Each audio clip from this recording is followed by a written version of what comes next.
Et ça c'est important parce que ça nous fait plus de 1700 jeunes qui vont venir et qui vont participer à ce tournoi depuis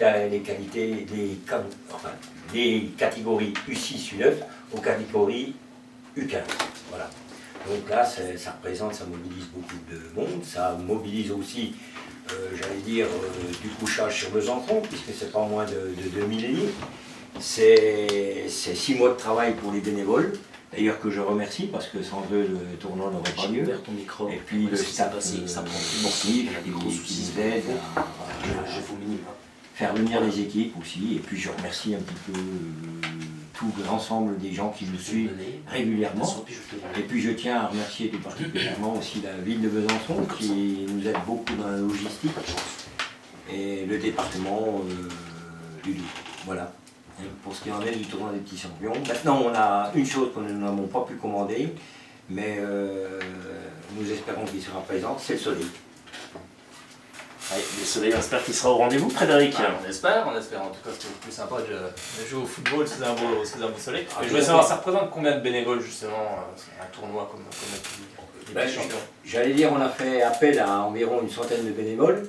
Et là, je pense qu'on va... C'est un petit peu le côté un petit peu difficile quand même, parce que je pense que les gens s'investissent de moins en moins, c'est dommage. Surtout pour une fête comme celle-ci, une fête du football, qui est aussi une fête de convivialité. Et c'est un petit peu dommage que les gens ne répondent pas assez présents, mais on a quand même un noyau de bénévoles important qui se situe autour des 40 à 50 bénévoles qui eux vont travailler d'arrache-pied pendant 3 jours. Et puis on espère qu'il y en aura quelques-uns qui viendront un petit peu suppléer pendant les 3 jours quand même du tournoi pour faire quelques heures de travail, parce que j'allais dire, je fais cet appel. Au niveau des bénévoles, vous n'êtes pas obligé de venir 3 jours. Hein. Vous pouvez venir 2 heures, 3 heures, on prend, on est preneur. Hein. Et puis, il ne faut pas oublier quand même que c'est pour les enfants du club aussi, hein. C'est pour les jeunes du club. Et puis, c'est quand même une superbe fête et c'est très important parce que c'est une fête du football. Mais c'est aussi, je vous dis, une fête des rencontres, des convivialités, d'amitié et puis d'échanges. Parce qu'on a quand même des pays, des communautés européennes, nous avons la Suisse, nous avons l'Allemagne, nous avons l'Italie, l'Espagne, la Bosnie, la Roumanie, l'Angleterre. Et voilà, c'est important pour nous. Ces échanges, c'est pour les joueurs et c'est pour les bénévoles, c'est pour tout le monde. Voilà. Frédéric, alors on sera bénévole ou pas? Oui, bah bien sûr. Et puis, non, mais je trouve que c'est intéressant de se confronter, que les jeunes joueurs se confrontent justement à différents footballs. Je trouve ça très intéressant. C'est vrai que de faire venir des équipes aussi étrangères, je trouve que ça amène aussi un plus pour les jeunes.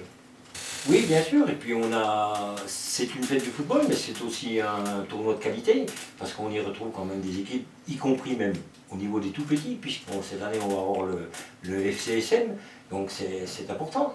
Et on a des belles équipes qui viennent d'Espagne, de Roumanie, c'est pas uniquement des clubs de petits clubs, hein, c'est des clubs qui ont quand même de bons niveaux. Hein, qui sont à l'échelon d'ailleurs des niveaux comme Clémenceau, puisque Clémenceau, il ne faut pas oublier que c'est quand même un club où toutes les équipes de jeunes de 15 à 19 ans sont quand même au plus haut niveau régional, il faut le souligner. J'aime bien le souligner parce que c'est important, hein, parce que c'est un club formateur, donc voilà, c'est pour ça que je le précise. Et c'est peut-être pour ça qu'on a aussi une certaine réussite dans notre tournoi, hein, parce que ça commence à se savoir. J'ai un petit regret, nous n'avons peut-être pas assez d'équipes du secteur.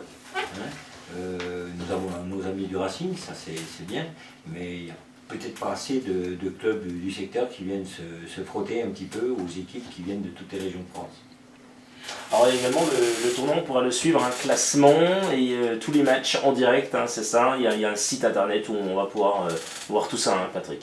Alors voilà, il y a aussi ça qui est important, c'est que vous allez pouvoir suivre le classement, vous allez pouvoir suivre l'évolution du tournoi pendant les 3 jours, puisque les classements seront donnés sur les réseaux sociaux, par internet, etc. Donc on a quelqu'un qui, au niveau de la communication, qui est Daniel Balland, qui gère ce système et qui est vraiment très féru en la matière. Hein. Et puis, bon, au niveau de l'hébergement, de la restauration, tout le monde sera hébergé d'ailleurs. Comme je vous l'ai dit, il n'y a pas moins de 2000 lits qui sont quand même réservés dans la région, enfin sur le secteur de Besançon et des environs. Et puis tout ce qui est la restauration, puisqu'on a des repas plateaux en cafétéria, nous avons un snack, nous avons tout un tas de stands, y compris crêpes, confiseries, etc., etc. Et ça c'est important. Une buvette, bien sûr. Hein, ça, on n'oublie pas la buvette parce que c'est nécessaire. Il faut pas mourir de soif non plus. Et puis, j'allais dire, tout un tas d'animations aussi, parce que c'est aussi, comme je vous l'ai dit, une fête. Donc cette année, on a des petites nouveautés. On va avoir une démonstration de freestyle. Hein, donc ça, c'est important. C'est disons, une démonstration d'une société disons, qui nous présente quand même du freestyle de haut niveau, hein, puisque ça doit être un champion du monde au niveau dans sa catégorie. Je suis un petit peu moins disons, au courant de ce qui se fait à ce niveau-là. Mais disons que c'est quand même une démonstration qui est de haut niveau. Et puis nous allons avoir les Bubble Up, que vous connaissez peut-être. Ça c'est plutôt pour le folklore un petit peu, parce que c'est très intéressant aussi. Et puis nous avons les feux d'artifice, comme tous les ans. Nous avons les concerts, tout un tas de jeux et d'animation, un petit parcours karting à pédale. Et puis le fameux défilé aussi.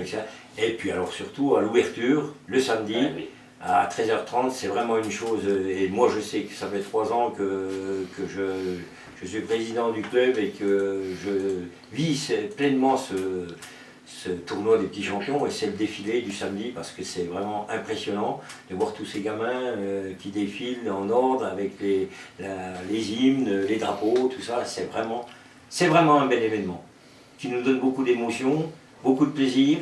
Et je souhaite qu'il y ait beaucoup de monde pour voir et participer avec nous à tout ce plaisir que peut donner le football et notre sport, quoi. Je veux dire, voilà.